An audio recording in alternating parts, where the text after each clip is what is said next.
Today I'm cooking for you one of my favourite comfort food recipes, beef bourguignon.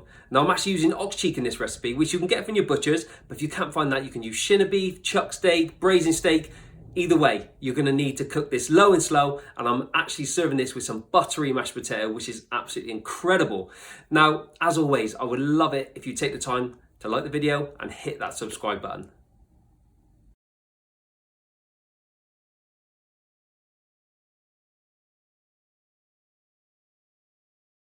The first thing we've got is our beautiful ox cheek. Now just take a look at that. This needs really nice low and slow cooking. I got these from my butchers. I actually got them to dice it for me as well because it saves me a little bit of time. If you can't get hold of this, some stewing steak or casserole steak will be just, well, I say just as good. It won't be as good, but it will definitely do the job. But if you can get hold of a bit of ox cheek, it's so cheap.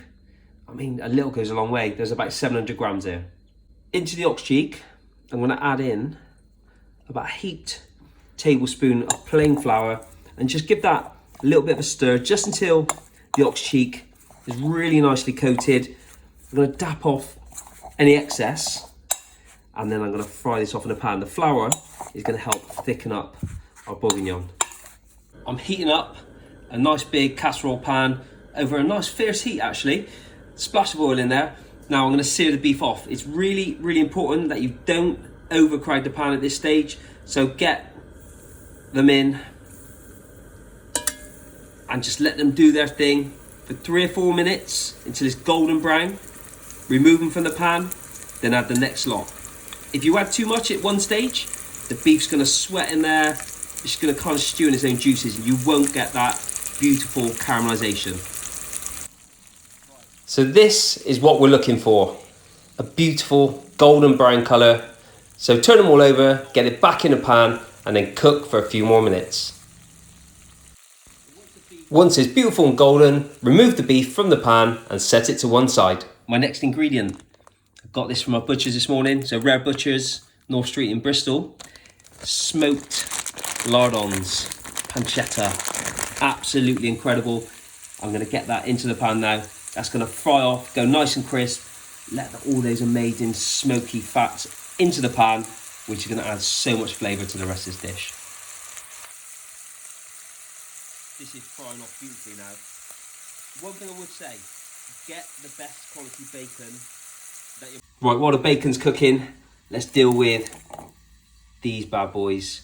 Now, let's be totally honest, these can be a real pain in the ass to peel. So I've got a little tip for you.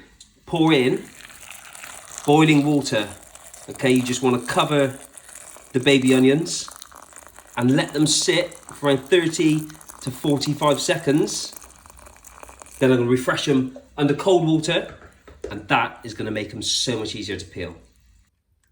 So these are in cold water now, just cold enough to handle. So all you do now, just take a knife, take the bottom of the baby onion off and this should come away nice and easily. Just almost squeeze the onion from the skin and there you go. You have your beautiful peeled baby onions. The bacon and pancetta is lovely and golden now. So into the pot I'm going to add about a good heaped tablespoon of tomato puree. Stir that through and just make sure you cook that out for around a minute or so.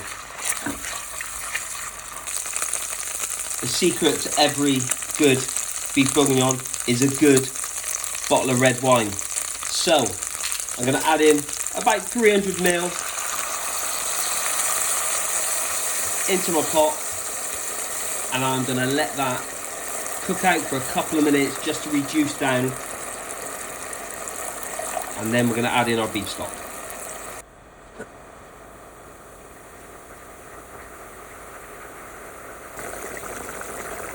About 150 ml of beef stock going in.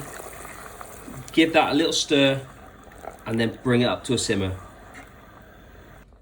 So this is where we put everything together. So it's up to a beautiful simmer. The beef is going back into the pot along with the baby onions. I've also got a few sprigs of fresh thyme, a couple of bay leaves.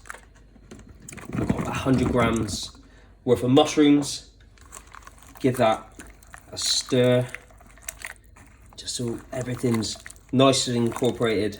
I'm also going to add into the pot nice pinch of salt, a little bit of pepper. I'm going to top it up with a little bit more stock because I haven't quite got enough liquid in there. I think I've gone a bit mad with the onions. And then I'm going to bring that up to a simmer, lid on, and then that is going to cook over the lowest heat possible for around 3 hours before I even bother looking at it. You can also do this in your slow cooker as well. So same principle, sear off the beef, everything into the pot, and let that go on low for around 7 hours. And there you go. Look at that. That sauce is beautiful, rich and glossy now, almost silky. Right, so serve it up. Some beautiful mashed potato. Look at that. Make sure get loads of that gravy in there as well. And I like mine with a little bit of mustard. And I'm also going to sprinkle on a little bit more fresh thyme. And there you have it, guys. Because I've made a huge pot of this beef bourguignon, I already know there's going to be some leftovers. So I've got the cogs ticking and I've got an idea for something I could do with the leftovers. So make sure you tune in for next week's Proper Food.